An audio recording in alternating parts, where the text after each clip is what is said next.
Bonjour, c'est Judith des Magies de la Lune et je vous présente les chroniques cosmiques pour la semaine du 9 octobre. Et alors, mes enfants, c'est pas n'importe quelle semaine qui se présente là. C'est même un sacré machin, c'est tellement un sacré machin cette semaine que j'ai créé un challenge d'hygiène spirituelle pour qu'on puisse faire face, en fait, pour vous aider à faire face à toutes les transformations, à toutes les épreuves que cela va mettre sur notre chemin. Épreuves parce que nous allons être éprouvés, nous allons être testés dans notre foi, nous allons être testés sur nos fondations, nous allons être bouleversés et ça a commencé, hein. La saison des éclipses 2023, le portail s'est ouvert à la dernière nouvelle lune, bien qu'elle n'était pas une pleine lune, la dernière pleine lune là, en bélier, elle n'était pas une pleine lune avec éclipse, mais elle a ouvert le portail. Et depuis, je ne sais pas pour vous, mais je sais que pour moi et autour de moi, cette pleine lune-là a été très très très puissante, très violente. Beaucoup de choses se sont passées, beaucoup de choses se sont révélées. Pour le meilleur et pour le pire. En vérité, c'est toujours pour le meilleur. C'est toujours pour le meilleur. C'est le pire sur le moment, peut-être, mais au total, être dégagé de liens ou d'obligations ou de relations, et que ce soit avec des individus ou avec des objets, avec des pratiques, être obligé de se séparer d'eux, c'est exactement ce dont nous avons besoin dans l'absolu, parce qu'en général, on a trop de liens, trop de charges, trop de charge mentale, trop de charge réelle, concrète, parce que nous vivons dans un temps d'abondance, hein, quand bien même ça pourrait être mis en cause dans certaines formules politiques. L'abondance est partout et en même temps, elle commence véritablement à montrer ses limites. Et il est vraiment très important que nous prenions conscience, que nous fassions acte de présence dans ce monde et dans cette vie et dans notre vie. Et c'est pour ça que j'ai créé le challenge d'hygiène spirituelle. Alors encore une fois, le mot hygiène, j'ai pas trouvé d'équivalent. Euh, je me suis pas trop pris la tête non plus dessus parce que je voulais faire un sondage. Qu'est-ce qu'on peut dire à la place d'hygiène spirituelle? Je vous le demande. Bah, si vous voulez savoir de quoi je parle, ça c'est de la pub, hein. Si vous voulez savoir de quoi je parle, connectez-vous sur lesmagiesdelalune.com et puis dans l'onglet l'académie, vous trouverez dans les cours le challenge d'hygiène spirituelle. Profitez-en parce que jusqu'au 13 octobre, il est à 15 €. Ce cours, sa valeur réelle, c'est 97. Et là, je le propose à 15 € euh, parce que mon objectif serait que le maximum de gens puissent profiter de cette préparation spirituelle, émotionnelle, énergétique. Euh, à cette saison des éclipses 2023 qui commence le 14 octobre, là, avec notre nouvelle lune en balance, qui est une éclipse solaire. Et comme beaucoup de mouvements célestes en ce moment sont des mouvements de bouleversement complet, eh bien, il faut être droit dans ses bottes et ne pas se laisser aller ni à la panique, ni à laisser nos traumatismes ou notre ego parler à notre place. Euh, faut vraiment garder la tête haute, garder contact avec notre grâce, tout en restant dans l'humilité. Il faut pratiquer la compassion. Alors oui, c'est du il faut, et il faut, ça peut mettre pas mal de gens à l'envers, mais il y a des moments où les choses, elles sont ainsi. Euh, je pense que là, c'est à chacun de faire un effort pour soi et pour ses proches. Je pense que le monde va tellement mal qu'on ne peut pas regarder ailleurs sans nourrir notre culpabilité, qu'elle soit consciente ou inconsciente, et que pratiquer la pensée positive, hein, c'est obligatoirement associé avec une honnêteté intellectuelle et une authenticité personnelle. Et ce challenge, c'est ça qu'il vous propose précisément. Alors, qu'est-ce qui se passe? Pourquoi est-ce que j'insiste autant? Parce que nous entrons donc dans la saison des éclipses. Il y aura une vidéo spécifique sur ce sujet-là, mais là non, c'est le sujet, c'est la semaine en général. Et il y a énormément de changements cette semaine, hein. C'est une grosse semaine, cosmiquement parlant. D'abord, Pluton quitte sa rétrogradation. Et ça, c'est pas la moitié d'un cheval. Voilà une expression qui n'existe pas. Je sais pas d'où elle vient. Pluton quitte sa rétrogradation, c'est-à-dire que la planète va stationner direct. Et ça, on va vraiment voir. Les derniers jours avant un gros mouvement comme ça, il se passe des trucs terribles et ce qui se passe au Moyen-Orient est terrible. Alors le reste, partout dans le monde, c'est pas bien plus joli, mais là vraiment, c'est tellement proche du moment où Pluton stationne direct, comme on dit, c'est-à-dire qu'il va quitter son mouvement de rétrogradation pour doucement retourner dans le signe du Verseau, qu'il avait déjà commencé à fréquenter, mais il sera dans le signe du Verseau dans quelques mois encore, hein. Simplement, la rétrogradation Capricorne s'arrête. Et il ne va pas aller plus avant en Capricorne, ou plus arrière, enfin bon. Au point où on en est là, c'est le point ultime que Pluton va toucher en Capricorne. Et donc, Pluton en Capricorne, ce sont vraiment des résurgences d'anciens systèmes, d'anciens modèles. C'est la lutte des paradigmes passés, de ce patriarcat chancelant qui nous a servi, évidemment, mais qui doit être transformé. Voilà ce que ça va mettre en cause. Ensuite, nous avons Mars qui se déplace en Scorpion. Alors, Mars en Scorpion, ça va complètement changer les vibes de vos relations avec le dynamisme, avec l'énergie et avec les autres, avec le combat, etc. Mars en Scorpion, c'est la planète du combat qui va se nourrir, qui va se vêtir, qui va porter les couleurs du tabou, de la mort et de la transformation, du sexe, de l'argent des autres. Le tabou. L'énergie du Scorpion, c'est l'énergie de tout ce dont on ne parle pas. D'ailleurs, les Scorpions, globalement, l'énergie du Scorpion n'est pas une énergie bavarde, mais c'est une énergie extrêmement profonde, avec une tendance mystique, avec une tendance également à aimer les mystères, aimer l'extraordinaire.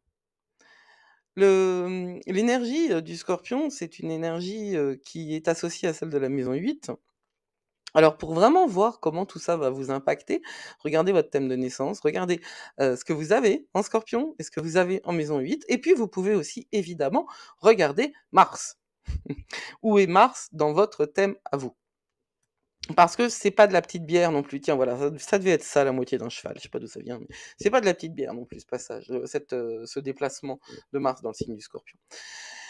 En fait, globalement, ce dont vous allez devoir vous souvenir cette semaine, c'est que tout changement n'est pas obligatoirement mauvais. C'est inattendu, c'est difficile à encaisser. Parfois, on est un petit peu groggy, parce que en fait, voilà, c'est l'idée du changement. C'est que là où je suis, je connais, là où je vais, je ne connais pas. Et c'est pas tant le changement qui pose problème que l'inconnu, hein. Je pense vraiment. Alors, il y a le changement pour certains cerveaux qui demandent des efforts, mais je pense que les efforts et les problèmes sont deux choses bien distinctes, et que quand on ne sait pas pourquoi on fait des efforts, c'est quasi impossible à faire, sauf à être conditionné pour être obéissant, quoi. Et je ne pense pas que le conditionnement à l'obéissance soit une clé du développement de l'humanité. Mais le changement en soi, c'est associé à la peur. Et si on résiste au changement, c'est juste qu'on résiste à l'inconnu parce qu'on a peur, et c'est bien normal. Ça fait partie de notre câblage de base, hein, d'humain. Je répète encore un truc que j'ai entendu parce que je trouve ça trop génial, quoi. On a un cerveau de l'âge de bronze, un cœur de l'âge genre médiéval, parce que j'ai toujours pas trouvé la référence, et une technologie bien, bien plus loin. Notre cerveau et notre technologie sont pas en phase du tout, du tout. Donc, on peut pas ne pas être dépassé et on peut pas ne pas être terrifié par beaucoup de choses de notre vie et de la vie extérieure. Allez, jour après jour. Lundi, vous allez très certainement être tiraillé entre la question des détails et de la question de regarder la grande big picture, c'est-à-dire ce qui se passe autour de vous en vrai, de manière générale. Parce que Vénus est en Vierge et s'oppose à Saturne en Poisson. Et ça, c'est un aspect qui, en tant que tel, peut donner une espèce de tristesse, parce qu'il y a des délais, parce qu'il y a des désillusions. Oui, mon chien. Parce qu'il y a des délais, des désillusions. C'est un jour que lundi, je pourrais vous conseiller de passer seul et de vous concentrer sur tout ce que vous pouvez faire concrètement. Seul, pourquoi? Parce que dans ces conditions-là, le contact avec les autres peut devenir extrêmement anxiogène. Quand Vénus est en Vierge, elle peut avoir des tendances vraiment d'anxiété généralisée. Et c'est un jour que je pense devoir passer justement dans la concrétisation, dans la concrétude, d'où vient ce mot aussi, pour trouver l'équilibre entre se focaliser sur les toutes petites choses qui vont mal, ce qui va vous pousser à dégager vos rêves de votre vie. Mais les rêves, ils sont fondamentaux. Ne laissez pas l'angoisse vous rendre aveugle à vos rêves. Souvenez-vous que c'est tout à fait d'accord de faire des ajustements et c'est tout à fait d'accord de voir ça va, ça vient. Ne soyez pas psychorigide. Ne soyez pas psychorigide, ni avec votre argent, ni avec vos projets, ni avec vos relations, ni avec les situations sociales. Il y a tout à fait moyen d'apporter de la souplesse, même si on le fait pas spontanément. Donc, mardi, qu'est-ce qu'on a mardi? Alors mardi, on a encore une journée qui est justement très, très, très, très, très dure, parce que Vénus est toujours opposée à Saturne, Pluton passe direct donc en Capricorne, et puis on a un vide de course de 11h36 à 14h01. Ah oui, j'ai oublié. Lundi, la Lune est en Balance. Non, lundi, la Lune est en Lion. Mardi, elle passe en Balance à 14h01, alors que Pluton passe direct. Et que à 18h16, on atteint le dernier stade de dissémination de l'énergie lunaire en Vierge. Donc, ce jour-là, mardi, il va nous demander pas mal de choses. Alors, il va nous permettre de travailler sur les détails. Comme hier, c'était un petit peu chaud, ça va nous permettre de travailler sur les détails. Mais bon, on a Pluton qui passe direct dans la nuit. 9 et 6, 15. Ah non, Pluton passe direct mercredi pour nous. Mais on est dans l'énergie du Pluton qui passe direct. Et on va vraiment la sentir dès mardi. Vraiment. C'est très important comment dire, de prendre en compte, de prendre compte de cette énergie autour de vous, en vous et autour de vous. S'il y a un jour où il faut établir un dialogue précis entre le ciel et vous, eh bien c'est ce jour-là. S'il y a un jour où il faut travailler votre relation à vous, eh bien c'est ce jour-là. Vous pouvez être attentif aux détails ce jour-là sans tomber dans l'anxiété généralisée. Vraiment, c'est une phase introspective, réflexive, essentiellement importante, parce qu'elle a dû vous accompagner tout au long de la rétrogradation de Pluton. Et vous devez arriver maintenant à la fin de votre travail de réévaluation du passé, et vous devez être capable, enfin vous devez. Il n'y a pas de diktat. Cette énergie vous propose d'être capable d'affronter votre passé. Ça n'a pas toujours été possible, mais là, vous pouvez avoir les moyens. Si vous avez créé ce dialogue entre vous et le ciel, maintenant, pour créer ce dialogue, il faut aussi faire un effort, hein. L'astrologie, c'est pas des bonbons qu'on vous donne dans le bec.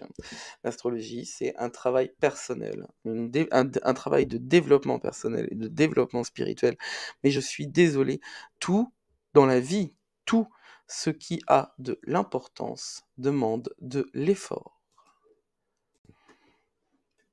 Donc, Pluton a rétrogradé en Capricorne et en Verseau. Enfin, au début, c'était en Verseau, puis après, le plus long, c'est en Capricorne.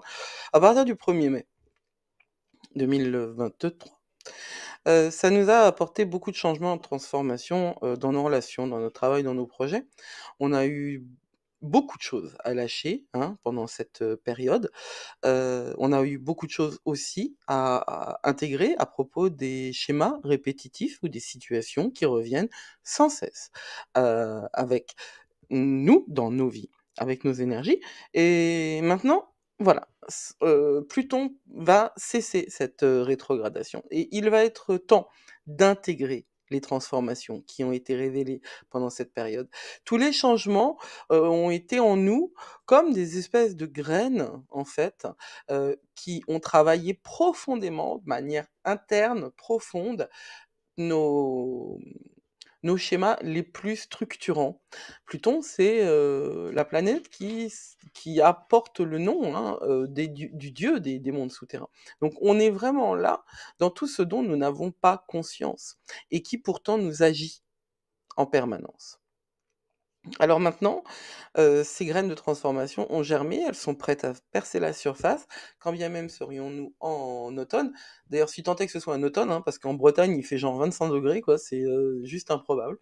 Ce moment, il est temps de prendre les choses en main, là, les enfants. Et il est temps de commencer un processus de restructuration et de reconstruction.